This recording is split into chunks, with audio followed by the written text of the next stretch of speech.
All right, so Texas and Oklahoma, of course, both headed into the SEC in 2024, and that means a lot of things, but drastically different schedules for Texas and Oklahoma, obviously, versus what they've been used to in the past, coming out of the Big 12 into the SEC. So, playing an entire SEC slate in 2024. Now, unlike the Big 12, the SEC only plays 8 conference games, so that leaves room, of course, for 4 non-conference games for Texas and Oklahoma. So I've been doing this whole series of videos where I sort of take a look at some of the teams' schedules for 2024, some of the more interesting teams for 2024. And up today, we're going to take a look at the schedule for Texas and Oklahoma. And I keep kind of harping on this, but it's kind of just because it's true. And it's kind of always been the case, but I think maybe now it's a little bit more exaggerated. But all schedules are not created equally. It's just impossible. This is something I have talked about for years and years on this channel, as people, myself included, to be fair, sometimes have kind of complained about the schedule discrepancies, not only between teams in different conferences, but even teams within the same conference. Now, in the past, when most every league had divisions, you at least had sort of, you at least sort of knew, right? You had an SEC East and an SEC West. And if you were in the East, the East had 7 teams. You knew you were playing those other 6 teams every single year. And sometimes those teams, some of them were good. Sometimes, some of them were bad. There was a lot of years where, of course, the SEC West was considered the more dominant division of the two. But there were years where the SEC East was clearly better than the West. But depending on how your schedule lined up, and of course which teams from the cross division that you had to play in a given year, you could have 2 teams in the same conference that had vastly different schedules in terms of difficulty. I think that's exaggerated now that we have done away with divisions. Now, in some ways, it has sort of equaled things out. You take a look at the Big Ten as an example. The Big Ten East has just been completely dominant year in and year out over the Big Ten West. The East has Michigan, Ohio State, and Penn State, who almost every single year are the 3 best teams in the Big Ten. Getting back to the SEC, the West has been considered over time to be the better division of the two, but there's been plenty of years where the SEC East was better, and you've got a team like Georgia who's in the East and has won a couple of national titles. Florida and Tennessee both had sort of their time in the sun where they were sort of the cream of the crop, not just in the SEC East, but in the SEC as a whole. Tennessee in the mid to late 90s was pretty dominant in the SEC. Florida, of course, in the late 2000s under Urban Meyer won a couple of natties out of the SEC East. So it's kind of flip-flop back and forth. But with the divisions being gone now, not only does that make it harder to sort of just memorize schedules from year to year, as a Georgia fan, I knew, okay, we're playing these 6 teams every year no matter what. We're playing Auburn from the West every year no matter what. And then we're just playing 2 additional teams or an additional team from the West, and just, okay, which team is it type of deal. And then you fill in the blanks with the non-con, and boom, you had your sort of schedule figured out. That, of course, is out the window. So when you take a look at teams like Texas and Oklahoma coming into the SEC, they're both going to play a conference schedule, both going to play 8 SEC games, both going to play 4 non-con games. You'll see when we put the schedules up on the screen, they're vastly different. And y'all can decide which ones you think maybe are harder or easier than the other in terms of Texas versus Oklahoma's schedule. Who maybe caught a break in the non-con, who's got a more difficult non-con, who's got the tough conference road games maybe, as opposed to the other one maybe not having so many tough games. But anyway, I guess we'll start with Oklahoma. It doesn't really matter who we start with, but we'll pull Oklahoma up first. And here is Oklahoma's 2024 college football schedule.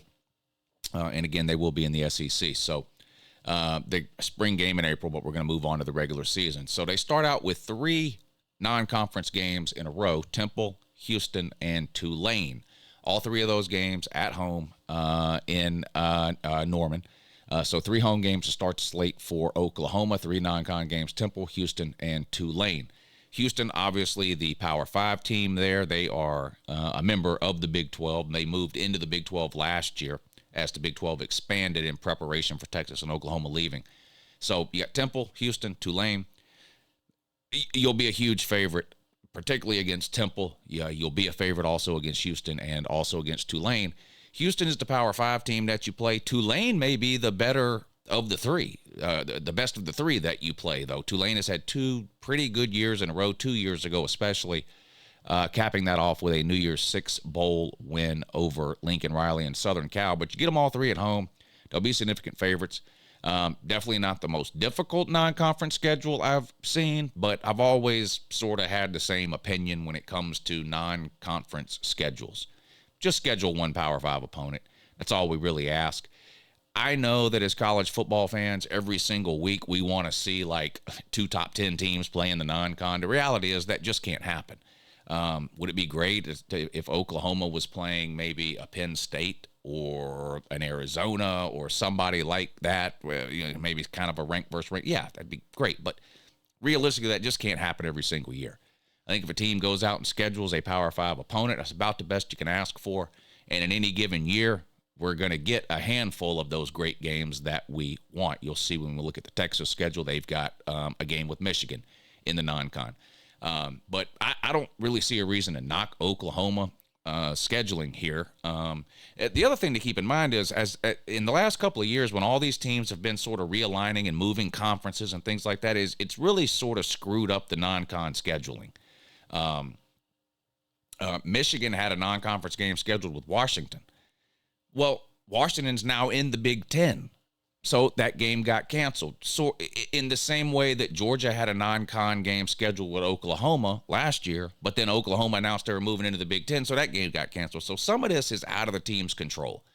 But Temple, Houston, Tulane, Oklahoma starts the season off with those 3 non-con games. Should be pretty big favorites in all 3. This is just a schedule preview, by the way, not a prediction video. I'll do my predictions later in the offseason. I usually start those late May, June, something like that. We're just taking a look at the schedules here for a lot of these teams. You can click back. There's a playlist, 2024 schedule previews. I've done, 10 of these so far. We'll probably do another 10 more.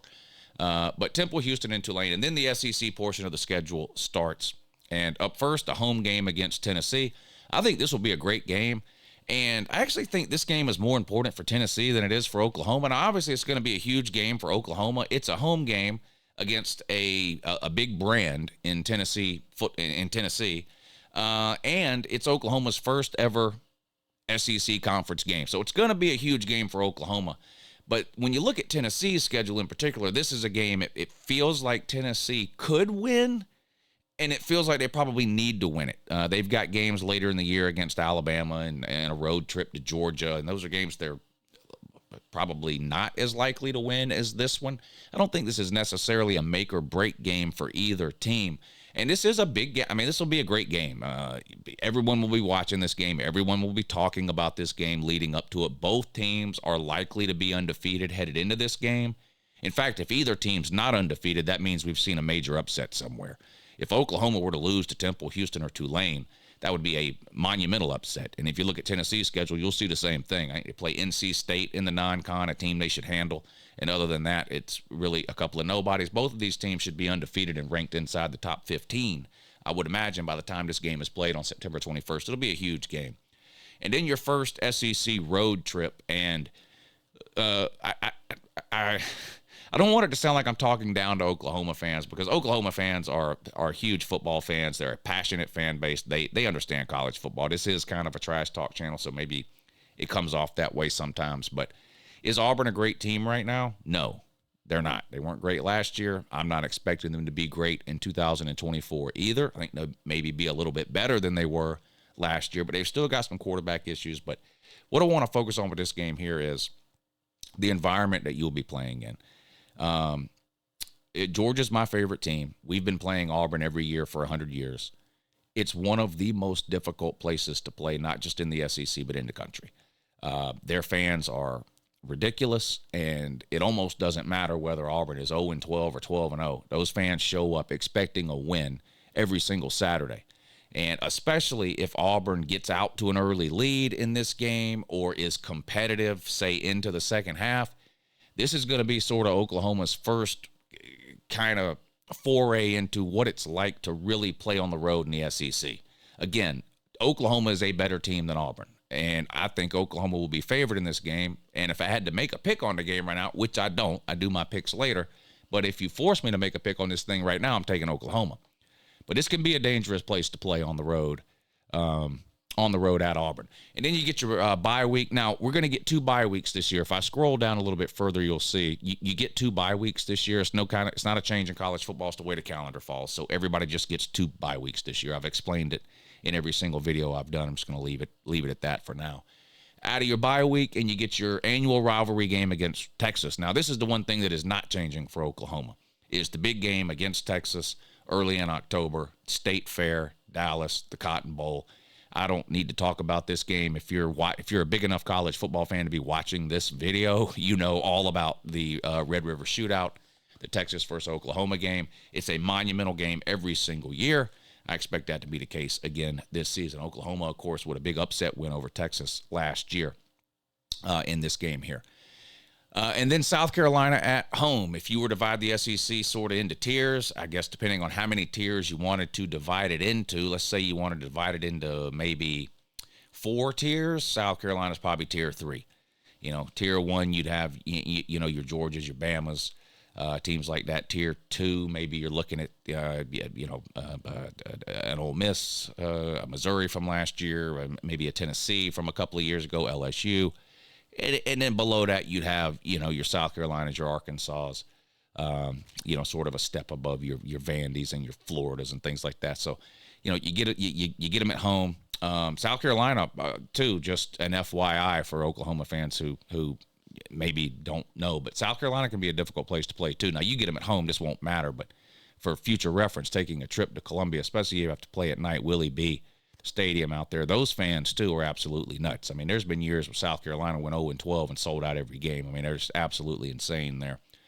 And then one of your more difficult games of the season, and maybe your most difficult up to this point, on the road at Ole Miss. Now, Ole Miss had a great year last year. That's an understatement. 11 wins for the first time in school history. They get a ton of talent back. Lane Kiffin kills it in the portal every single year, and you have to play them there. Now, in terms of home field advantages, this is bottom half of the SEC. This is sort of a good example, sort of a compare and contrast. Ole Miss is clearly a much better team than Auburn. There's just no question about it, right? Auburn's a more difficult place to play than Ole Miss, regardless of how good Ole Miss and Auburn happen to be. This isn't one of those environments that'll be sort of overwhelming or whatever. Not to knock the environment in Ole Miss. They've got great fans, but just from the size of the stadium to other things, this will be an environment I think you can handle, but this team is really, really good, and this will be a great game.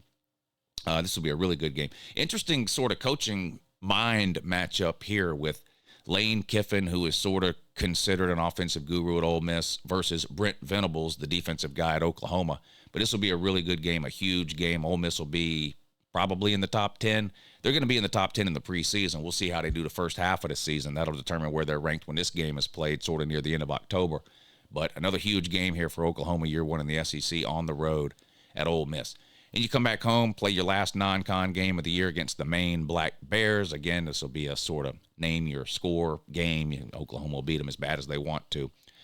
And then on the road at Missouri, another team like Ole Miss that kind of surprised a lot of people last year, finished in the top 10, won a New Year's Six game against Ohio State, has a bunch of talent returning. And Eli Drinkwitz has become sort of a hot name in coaching circles. Again, when it comes to playing on the road at Missouri, it's bottom 2 or 3 home field advantages in all of college football. Again, look, I don't say these things to insult the Missouri fans or to insult their stadium or anything like that, but not everybody has the best home field environment. I mean, that's impossible. The SEC's had 14 teams. Now they have 16. You can say every environment in the SEC is great, and maybe you'd be right.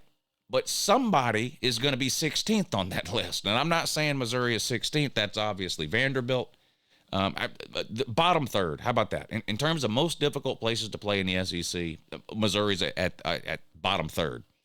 Now, again, they're a better team than Auburn, but the environment at Auburn will be more difficult for Oklahoma than the environment at Ole Miss or at Missouri will.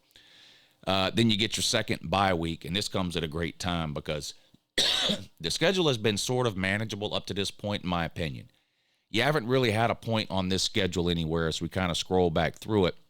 You really haven't had a point on this schedule yet where you have sort of 2 really difficult games in a row, sort of back-to-back really tough games. The Tennessee game should be interesting, but that's surrounded by Tulane and Auburn, two very winnable games, right?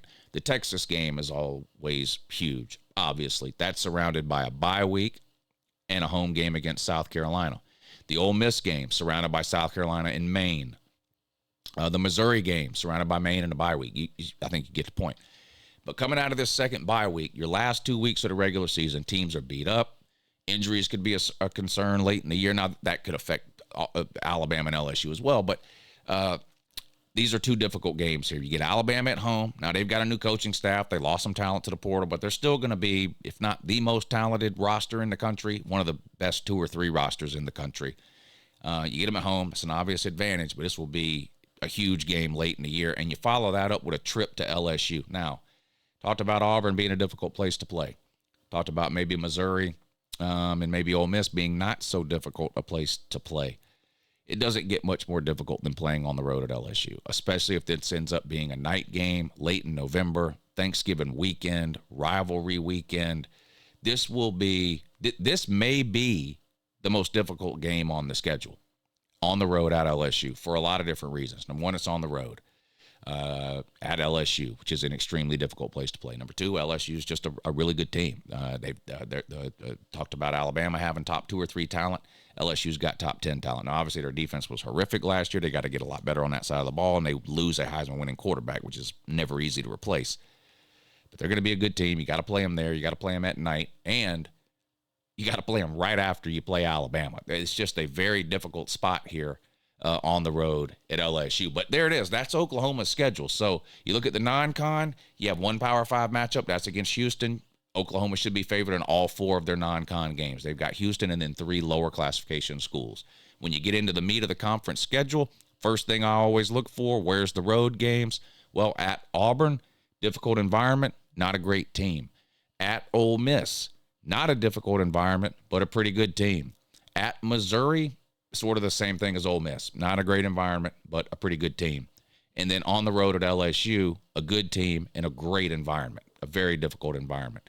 Most difficult games, anytime Alabama's on your schedule, it's going to be one of the most difficult games. I know they got a new coaching staff. Believe me, I know about all the issues there. And I've got concerns, too, about Alabama and how good they may or may not be in 2024. But nevertheless, it's going to be a huge game and a difficult game. You get it at home, that's an advantage. On the road at LSU, absolutely brutal. At Ole Miss, difficult game, 50-50 coin flip type game. I'd have a hard time picking this game right now between Oklahoma and Ole Miss. Texas, always huge. Difficult schedule here for Oklahoma. So y'all let me know down below how you think they might do in 2024. But there you go. That's the Oklahoma schedule. And now we're going to look at Texas.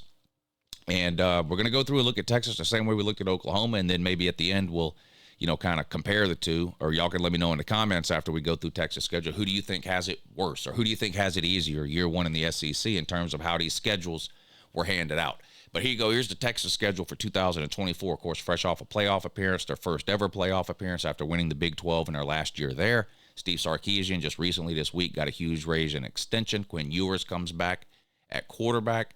They've got serious questions on the defensive side of the ball, particularly on the defensive line. They lost a couple of wide receivers or will lose a couple of wide receivers to the NFL draft. But Texas is another team that does really well in the portal every year. They recruit well every year. Sarkisian's an offensive genius. They've got a good staff over there. And they appear to be not only a good team, they were obviously a good team last year. Texas, to me, appears to be a pretty good program right now at this point. And I shouldn't have to explain the difference to you, but almost anybody can have a good team in some off year, right? TCU a couple of years ago. Northwestern wins 10 games once every 5 years, that kind of thing. A good program is consistently a threat to win their league and make the playoffs and things like that. And Texas appears to be, if not already in that category, very close to being in that category. But let's take a look at the schedule. They start out with 4 non-conference games in a row. So Oklahoma had the 3 non-con games and then 1 later in the year. Texas gets all 4 non-con games to start things off. So 3 at home, 1 on the road. And the most difficult of the 4 is the one that's on the road. But Colorado State, UTSA, and Louisiana Monroe, Texas gets all of those at home. They'll be huge favorites in all 3 of those and should have no problem winning all 3 of those. On the road at Michigan is a different story. Now, these are 2 playoff teams from last year. Michigan is sort of the opposite of Texas in terms of what has happened since the playoffs. Texas gets a lot coming back. Quinn Ewers comes back. The coaching staff stays intact. Michigan, on the other hand, pretty close to a complete overhaul there. Harbaugh has left for the NFL. He took a lot of the coaches with him. Now, they did promote from within. Sharon Moore becomes the head coach, who was the interim coach this past season during the 6 games where Jim Harbaugh was suspended, 3 at the beginning of the year, 3 at the end. Michigan's got a lot more to replace off of last year's team in terms of players and coaches than Texas does. So maybe you give an advantage to Texas there. But the game's at Michigan, which is a huge advantage, clearly, for Michigan here. It's one of the biggest stadiums, if not, it might be the biggest stadium in the country, and one of the most difficult places to play. This is going to be a huge game. This might be the biggest non-con game of the year in 2024. You got 2 huge, not just national, but worldwide brands here in Texas football and Michigan football. You've got the defending undefeated national champion Michigan Wolverines hosting a playoff team from last year, Texas. Now, we didn't get to see those 2 teams play in the playoffs. Michigan, of course, beat Alabama in the first round, and Texas fell to Washington in the first round. But nevertheless, both those teams made the play. This will be a huge game, just a massive game. Neutral field, I probably lean Texas here just based on what they have coming back versus what Michigan lost. On the road at Michigan, right now, it looks like kind of a coin flip type situation to me. And let's be real, we don't really know how good Michigan might be in 2024. We know what they lost, right? We don't really know how good the replacement is going to be for that. And what effect does Harbaugh and some of those other coaches leaving, what effect will that have? Most people tend to think that Michigan is set to take a step or 2 back in 2024, which makes some Michigan fans mad to hear. But the reality is when you go 15-0 and win a national title, it's hard to get better than that. You're more likely to have a worse record if you go 15-0 than, last year than to have a bet. You can't have a better record. Well, I guess you can. Expanded playoff, you could go 16-0. Anyway, this will be a great game on the road at Michigan. And then you move into the SEC portion of the schedule. And again, because you played your 4 non-conference games to start things off, these next 8 games are going to be all SEC matchups. So, taking a look at Texas' first SEC game, or first SEC conference game as a member of the SEC, Mississippi State at home on September 28th. Mississippi State is going to be one of the worst teams in the SEC next year, in my opinion. We talked about the tiers earlier. They're in the bottom tier, whatever that is. Maybe they're a rung above a team like Vandy or Florida, but they're right there with your Arkansas, and kind of your South Carolinas. I would put them probably even a peg below, like Kentucky. This should be a game to start off the SEC for Texas that they should be able to win against Mississippi State. Brand new coaching staff there, too. Their 3rd coach in the last 3 years. And then you get your first bye week. Again, 2 bye weeks this year. Nothing special about the SEC. Nothing special about no change or whatever. It's just the way the calendar falls, everybody gets 2 bye weeks. And then the Red River Shootout, which we talked about a few minutes ago when we talked about the Oklahoma game, the Oklahoma schedule, so no need to spend a lot of time on that. It's obviously a huge game, one of, if not the biggest games of the year, every year for Texas. Saturday, October 12th, you get a bye week before that.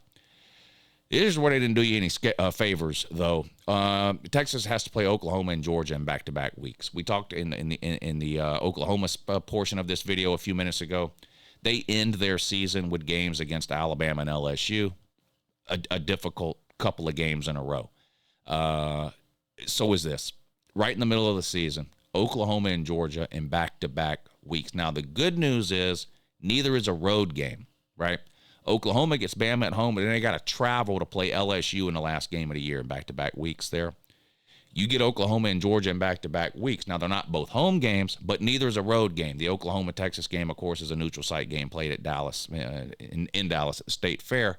So you don't have to travel as far as playing in an opponent's stadium for either one of these games. But this is clearly 2 very difficult games. Georgia's ranked in the top 2 or 3 of every single preseason ranking on earth. Now, that means nothing in terms of what will happen when the season starts, but that's just sort of how we judge teams in the world of college football. And this game takes place in the middle of the season. So, Georgia could have a couple of losses by this point. Texas could have a couple of losses by this point. But right now, this looks like great 2 weeks of football to watch as a football fan. Number one, Texas versus Oklahoma, and then the next week you get Texas hosting Georgia. But a very difficult stretch there for Texas. You come out of that, you do play a road game. This will be your first SEC road game, and it doesn't get any easier than this in terms of SEC road games. Probably the worst environment in the SEC and the worst team, Vandy. And then you get your second bye week. You come out of that, and the schedule does get a little bit more difficult towards the end of the season. Now, you host Florida, who's not expected to be very good, and I agree with those expectations. I don't think they'll be very good. At home, you would expect Texas to be a significant favorite there. On the road at Arkansas.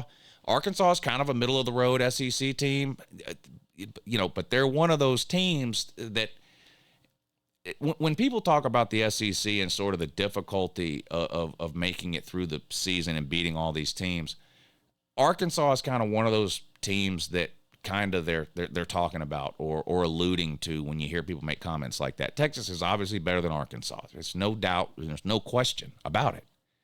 Texas could also go on the road and lose this game to Arkansas. It just could happen. I mean, I've seen great Georgia teams lose to bad SEC teams a lot of years.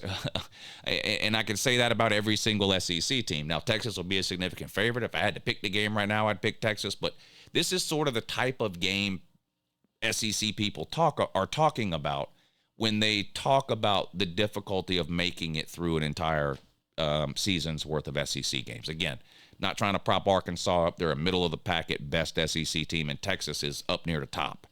But on the road at Arkansas, late in the year, coming off a game against Florida, it's just one of those weird kind of, anything can happen type of deal.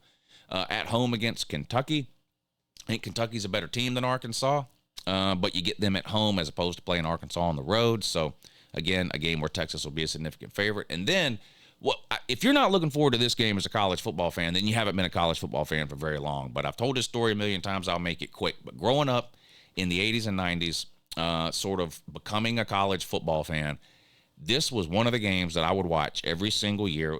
Maybe I'm wrong. In my mind, it seems like it was played on Thanksgiving weekend even back then, every single weekend. And it was one of the biggest games of the year every single year, regardless of how good or bad Texas or Texas A&M was. I don't ever want to say that something is like Michigan, Ohio State, or like Bama, Auburn. I think those are the two biggest rivalry games probably in the history of college football. But if there's a level right below that, to me anyway, this game was there. This game was right there with OU, Texas, Georgia, Florida, maybe Southern Cal, Notre Dame, whatever. Maybe you. And again, I don't want to get into a debate where we're ranking rivalries. This is just my sort of how, in my own mind, how I've classified them. Auburn, Bama, Michigan, Ohio State, to me, are in a league of their own. And then you've got a bunch of games that are right below that: Texas, Texas A&M, Georgia, Florida, but whatever, OU, Texas, whatever games you want to name. I'm so excited to have this game back as a college football fan. I'm having a hard time putting it into words. This will be a great game. Road game, on the road, Kyle Field, 110,000 people there, all of which have been waiting, 20 years? How long has it been since this game was played? 15 or 20 years? People have been waiting a long time to see this game. This will be one of the biggest and best environments of the entire college football season, period. Just because of the sort of hype and buildup, a 2-decade buildup, really, to this game. Texas A&M hasn't had a very good record the last several years in the SEC, but they are one of the most talented rosters in the SEC. We didn't laugh at Jimbo Fisher for winning 5 and 6 games because his team was terrible. We laughed at Jimbo Fisher for winning 5 or 6 games because his team was pretty good, at least from a talent perspective. But they couldn't win any games, or at least not nearly enough. So this will be a difficult game for Texas. The emotions will be high, and we all know the saying about how anything can happen in rivalry games. So there you go. That's the Texas schedule. We looked at the Oklahoma schedule. Y'all let me know which one you think is more difficult. Obviously, some tough road games here at Texas A&M. At Arkansas, I think could potentially be tricky. And then, of course, early in the year, the non-con game on the road at Michigan. When you start talking about sort of tough stretches of games, maybe, are there 2 or 3 games in a row where the games become more difficult because you have to play them in a row? Obviously, the Oklahoma, Georgia in back-to-back weeks stands out. Kentucky and Texas A&M. I don't. These last 3 games really are not gimme games. These are not. Look, this isn't at Kansas, home against Texas Tech, on the road at West Virginia. That's not what this is. That's not it. Like that's that people that question Texas and Oklahoma's ability to come into the SEC, they don't question Texas or Oklahoma's ability to compete with a Georgia or a Bama or an LSU in a one-off situation, a bowl-type situation at the end of the year. At least I don't. The questions, and it's got nothing to do with Texas and Oklahoma, we would have these questions no matter who was coming in, is how do they deal with at Arkansas, home against Kentucky, on the road at Texas A&M 3 weeks in a row? Again, as opposed to, at Baylor, home against Kansas, on the road at TCU. That's the question, and we'll find out. We'll find out with both Texas and Oklahoma how they handle these unfamiliar environments. Again, these are stadiums and cities that these teams are not used to traveling to and playing in. We'll see how they do. I think both teams will do fine. I've got Texas ranked in the top 3 in my way too early preseason top 25. I've got Oklahoma ranked within the top 15. So I think both Texas and Oklahoma are poised to have good seasons. I've got questions about both of them, but I've got questions about every single team. I think Texas and Oklahoma will do fine in the SEC, depending on your particular definition of the word fine. But anyway, there you go. Schedule previews for Texas and Oklahoma. Let me know what you think down below. Have a good morning also, and in addition to that as well.